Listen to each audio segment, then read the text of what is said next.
He used to wear sort of weird clothes. He was like a mod, I suppose. He had these mutton chop sideboards and this kind of Rod Stewart kind of haircut and tartan trousers. And I remember him coming into the art on the 5th floor there, singing a song like "I shot the sheriff," but I was like, a weird song I'd never heard, you know.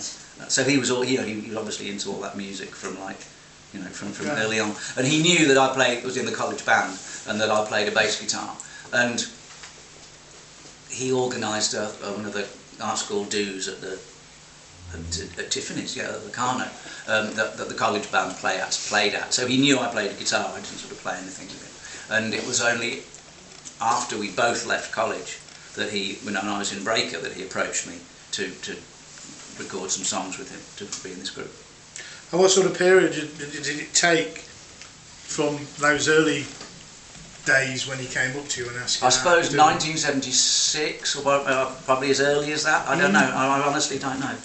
No, it wouldn't have been 76 because I graduated in 75, so he graduated in 76. Right. So it would have been 1977. Right. At the very earliest, when he, you know. Oh, he sent me a postcard. He didn't know my, but he didn't know my phone number. This was before all oh right, yeah. It sounds bizarre now, doesn't it? A postcard. Really, if somebody didn't have a phone, you had to, get on number 22 bus and go all the way up to Radford and walk along Burnaby Road and knock on the door. And if they're not in, you're stiff. You got to go. You couldn't just sort of like, amazing. So what sort of stands out in those early days? When did you sort of think, oh, we're onto something here, and we're forming something here. This is a band getting together, and we're going to take this forward. I don't know, because I was in Breaker, and Breaker was like, hey, I could actually earn some money doing being a musician. I couldn't. I was on the dole, as it goes, and all the money that we had went to upkeep the transit van, which kept breaking down. I suppose we started to get support spots with real bands. We played at Mr. George's and around Coventry, and it was fun. It was okay, and it was quite exciting because it was the new punk thing. Yeah. Was this is a Coventry Automatic? Yeah. I think it started out as the Hybrids or the Jaywalkers or whatever it was, and then it became the Coventry Automatic. And we played with Ultravox at Tiffany's in must have been early 1978. And we sort of like, oh gosh, a real group. And when we sort of like came on stage and played our stuff, and they were kind of, well, that was good. You should get a deal somewhere. And I suppose it was like, oh, this might work. Yeah. And then Breaker was going nowhere fast. So apart from Newcastle, Sunderland, and Middlesbrough, and it's like, okay, I think I'll give this a, and actually, I was broke. I had no money, so I got a job. I worked for Vincent Sorge, which became Pullman Foods, up the Stony Stanton Road, the Red Lane Industrial Estate there, it's over the bridge on the right. And I delivered frozen food for most of 1977, 78, while I was in the special. So I actually made some money, and I saved some, and actually helped Jerry fund the band, in around about the time of the Clash tour. I suppose the Clash tour was kind of the first big thing. That was. Did you want to ask me about the Clash tour? Well, we can come to that one, I'm sure. I'm just thinking though, if things hadn't looked so optimistic for the Coventry Automatics, you might have been driving a white van. Amen. Yes. Yeah. And Roddy could have been could have done painting and decorating for real. Had his own van with his name on the side. Yeah, absolutely. But anyway. On parole skirting tour. boards. You don't want to know about his painting. Don't get into the painting like. Cool, man. Anyway, on parole. Oh, have a sip. Sorry. I think if anything made the Specials into a real group, it was that.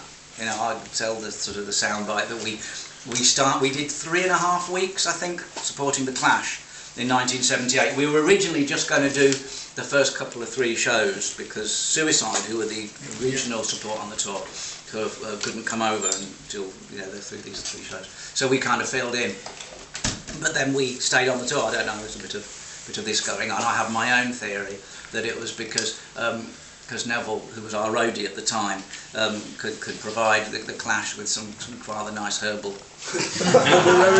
remedies.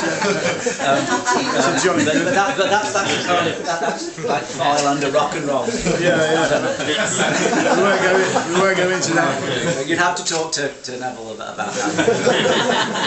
not that he'd remember. But you're going to show him this as well. Especially that little bit. But I always say that we started the Clash tour as civilians and ended it 3.5 weeks later as, like, you know, a band. Yeah. You know, it was kind of like our rock and roll boot camp. It was like joining the Marines. You know, everything that you... Because I read Diary of a Rock and Roll Star by Ian Hunter. Anybody read that? Yeah. It's okay. I'd also read Journey Through America with the Rolling Stones by Robert Greenfield, which, if you haven't read it, I really recommend it. It's like, and I read this, and it's like, this might be a good way to spend, you know, my at least, you know, my formative years doing this. So it's kind of, I'd read what it was supposed to be like, you know, up there in the clouds, and then the actual reality of it was a little bit different. Sleeping in vans, and, you know, and getting spat at by audiences and whatever. But what came back from the crowd, especially when the Clash were on, was jaw-dropping. And when we first started, the first time we played with the Clash, I was scared shitless at the Clash's performance and what came back from the audience. You know, it was like, oh my God. But towards the end of the tour, it was like, oh wow, the crowd are good tonight, aren't they? So it really changed my attitude towards that. And you know, we danced a lot more on stage. We moved around a lot more. I always tell the beer glass joke. You heard the thing. Well, Birmingham top rank, and I'm playing away, and no, I've never been beaten up, but they say all your things happen in slow motion and all that sort of. But this beer glass, big chunky one with a handle, came out of the audience, and it was coming closer and closer and closer, and I was like, shit, that's going to hit me. and there was like nothing I could do. I was standing there, and so I sort of went like that. It was all I could do, and it just right at the top of my head and crashed into the It was extraordinary, and I remember that to this day, clear as day. You know, but so I moved around a bit more. Moving targets harder to hit. I mean, it's sort of been said that that tour, that the specials didn't actually go down that well at first. I mean, is that true? I mean, we were okay. With the beer glass as well, you know. Well, that was the Birmingham audience, isn't it? I'm saying nothing. I think I like to think that perhaps the audience was saving up their phlegm for the special. You know, but Suicide went down really, really badly because they weren't playing fast punk rock. They were Americans from the start. I'm so bored with you. And you know, they didn't play rock and roll. They had this sort of, you know, this synthesizer drum thing and this bloke who sang. So they got horrendous abuse from the crowd. So I think we were just like, you know, so they were, you know, they probably didn't pay that much interest in us. Oh right, okay. So, I mean, it's kind of weird now. I was more just relieved to actually go. Oh, we got off stage and nobody threw anything. But like I say, it was a gradual process over those sort of like 20 odd gigs. You felt something. Yeah, and we got to know people from the crowd who'd like followed the tour. We got some press. I think Gary Bushell was there. He wrote something nice about us in Sounds. Yeah. There were these two kids who were on the tour. There was this black and white, a mixed race kid from Hull, Roland Gift, okay, and this Scouser kid, Pete Wiley. Oh, you know, okay, so yeah. you know who were you know, enormous Clash fans back in the day, and like, you know, later on, there they are. You know. So it was, you know, there's a lot, you know, a lot went on. Yeah. But I think that was probably what formed. But as far as I was concerned, what sort of, you know, that was the nail in the coffin. Okay, yes, rock and roll, that'll work. Yeah. Right. Okay. Well, what about when that record finally hit the shops? Gangsters versus Selector. How did you? What do you remember about those days when then everybody seemed to have a sort of cousin that was related to one of the Specials, or their friends lived next door, and the whole city was talking about. The same thing happened when the enemy hit. Well, absolutely, yeah. It was exactly the same. Somebody who, you know, yeah. Which is great. Yeah, it was fantastic. It was great. What can I say? You know, I couldn't walk on water, but it felt like it. Yeah. You know, it was. Do you remember wonderful. Do you remember the sort of first time, and I'm talking about when you were a pop star, when you were first asked for your autograph? It's probably a no, I can't thing. Actually. No, I have no recollection of that whatsoever. No, I remember sort of going to Virgin Records, which is in the birdcage there, and sort of standing at the back, and there was literally a queue of people. We got gangsters, which was terrific. But I think the thing that nailed it for me was hearing John Peel play it. Yeah. And he played it, the first record.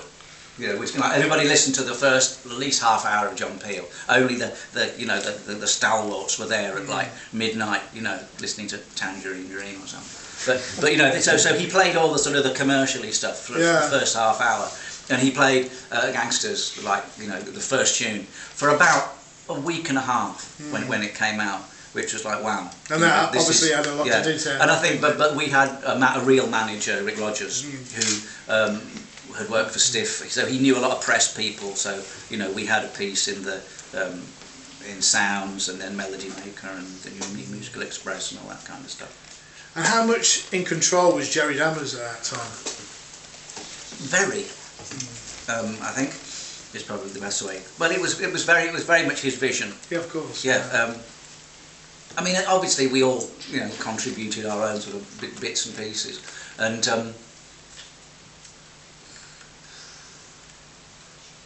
it didn't really sort of seem like that, because it was very much we were a group. And I think it was the best time in the band's life socially, I think, as well.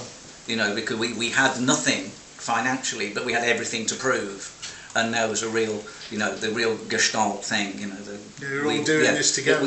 There was the whole was greater than the sum of the total parts, definitely. You know. If you'd have relied on Jerry to hire a van, it wouldn't have happened. You know, like I did that. Yeah. You know what I mean? So, you know, it wasn't, you know, it wasn't sort of the Uberführer on high and his minions. It was definitely a band. Yeah. You know, I think that was something that people have sort of tried to rewrite on it. But there again, you ask Jerry, he might give you a different reason. You ask Roddy, he might give you, you know, this is all my personal experience of it. But this is the thing about the Specials, all completely different people, all working together. I always look at it, they've all got the key, and it takes so many. It used to be 7 keys, then it was 6, and we'll go into this in a minute. Yeah. But until they all unlock that box, that Specials comes out of it, and something magic happens. I've never thought of it like that. Yeah. But it takes all you guys to make that and create that. Well, let's jump on to this next question. Really, what does it take to change a life? Yeah. Right. Well, we're going to talk about, obviously, Specials tickets that went on sale yesterday, I believe. Some of them are already sold out. I knew you were going to ask me. Yeah, I've got some figures. Oh, right, okay. Fantastic.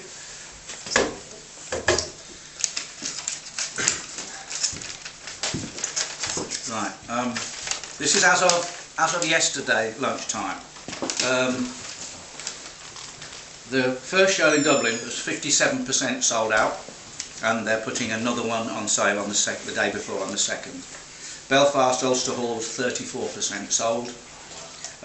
Glasgow Barrowlands on the 6th is 87% sold, so they've put another one on sale for the 7th. Newcastle Academy was 50% sold.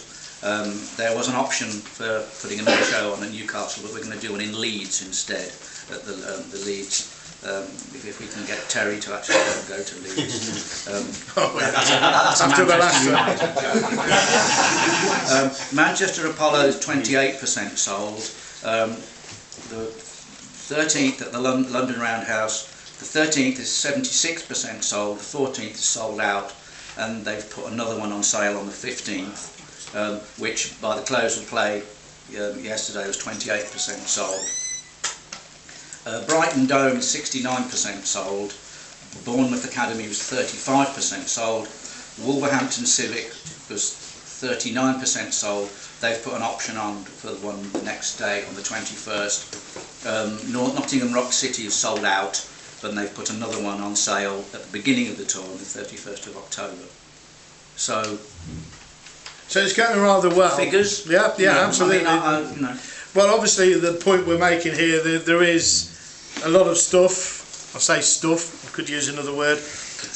On all the media sites, and people saying, I'm not going to go see the specials, it's not the real specials, Roddy's left, how can you call it the specials, and things like that. So I'm kind of addressing that. I mean, obviously there's still the massive fan base out there who will always go and watch the specials. I'm not going to get into this argument of whether it's right or wrong. I know there's some people here in this room who were saying they probably won't go and see the specials this time, but are we talking about replacing Roddy? Obviously we've got to replace Roddy with another guitarist. I've heard a long time ago the name Mick Jones. We thought about asking Mick Jones, but then we realised that we'd have to change the name of the band to The Splash. I like it. We actually were thinking of asking Johnny Marr, but then we thought we'd have to call ourselves The Smeshals. So you're not about to reveal who's taking... I cannot confirm or deny these allegations. Right, okay. You know, that's exactly what Claire said the other day when I asked her. I'll do it. Yeah. So, but obviously you're looking around for a guitarist. Yes, of course. And here he is now.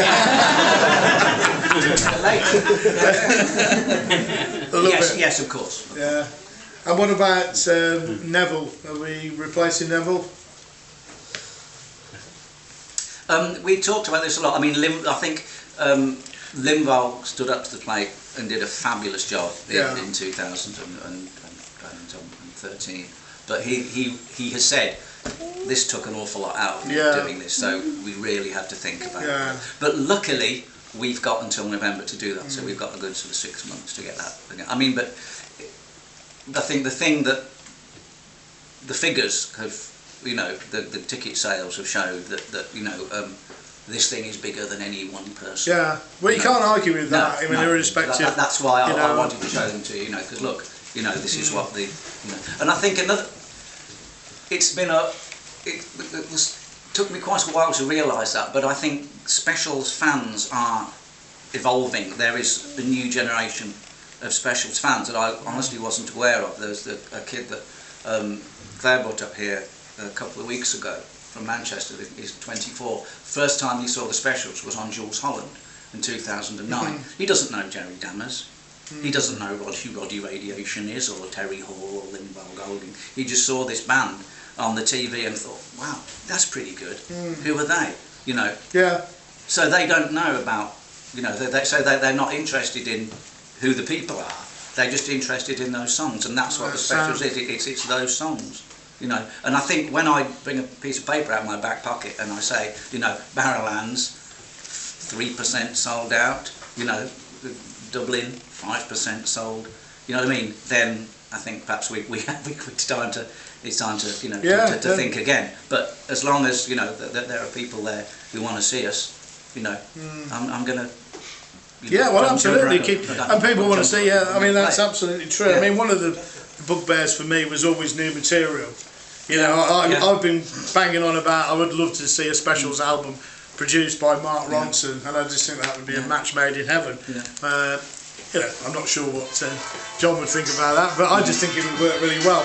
But are we ever going to see any new material from the Specials? I have no idea. I mean, I think the evidence is that people want to come and see what we do. You know, I mean, I went to see Real Big Fish the other week over in Birmingham.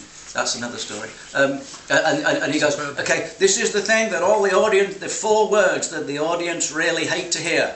Here's a new song. You know, fair enough. But yeah, you're right. And I think, but being as our audience is changing, and obviously we're changing because we're not as quorate, shall we say, as we were in 2009, then yes, I think we do have to look at some new stuff. But I'm not going. You can't force it. You can't sort of sit us all in a room and go, okay, you know, like that thing famously, Mick Jagger and Keith Richards, and Andrew Lou Gold, and locked them in the kitchen and said, "You're not coming out till you've written some tunes." I don't think that's going to work with us. No.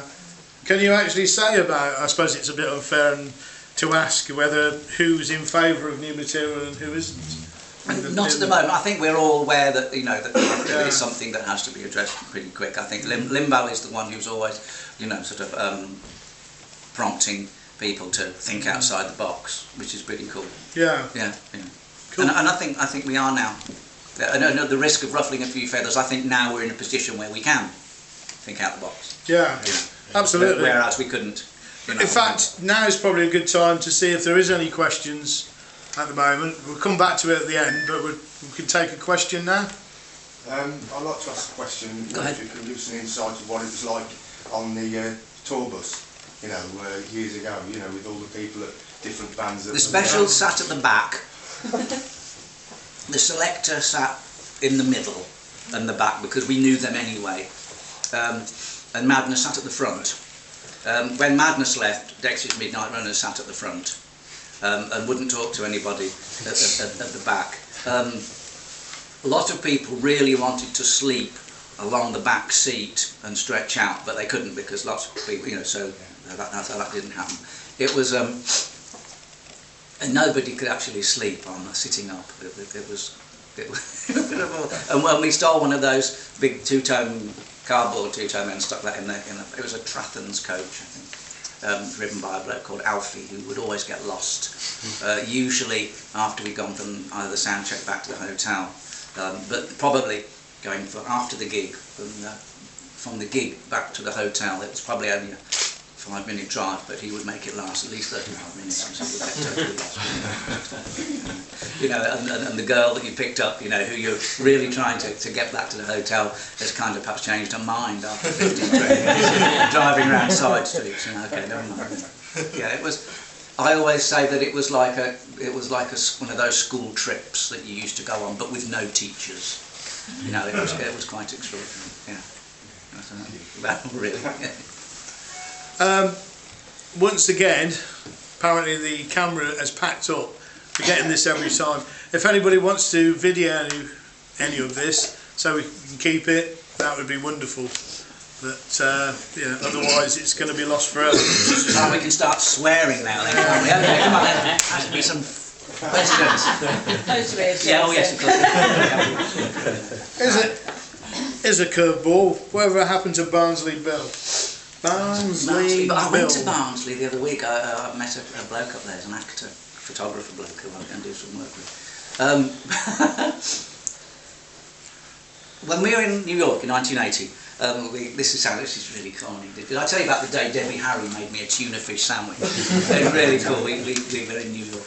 Anyway, but but Chris Stein, her boyfriend, partner, is really into sort of, you know, contemporary music, and he played this kind of these rap records because you'd heard the Sugar Hill Gang, yeah, of course, before we'd gone out, and he played some rap records. And I thought these are fantastic. These are really, really cool. And then John Justin's, and I went up to Harlem the next day to this record store, and I found them because I knew what to look for, and I found a couple of three, and I just thought they were great, but I just thought, wouldn't it be really odd if there was like a British version of this with like this kind of Northern Working Men's Club kind, because I used to work in Northern Men's Club, so you know, hip wrapping up, don't you dare stop till it reaches the top. You know what I mean? So so we invented. So with a couple of friends that I met from college, we invented, you know, this the Yorkshire, the new Prime Minister of super heavy drinking, Barnsley Bill, and we made a couple of tunes. Couple of good singles as well. Yeah. There is but also I was having a miserable time in the Specials, you know, and it's like, right, what can I do that's fun? Yeah. What can I do that makes me laugh? Because that didn't happen a great deal in the latter years of the Specials. So we ended up doing this, and it was just a great laugh, and someone else paid for it, you know, which is cool. Which is always Ariola, who I think were Arista, Arista's parent company. I knew somebody who worked there, so Yeah. I mean, speaking of those days, remember those days, they go back a long way.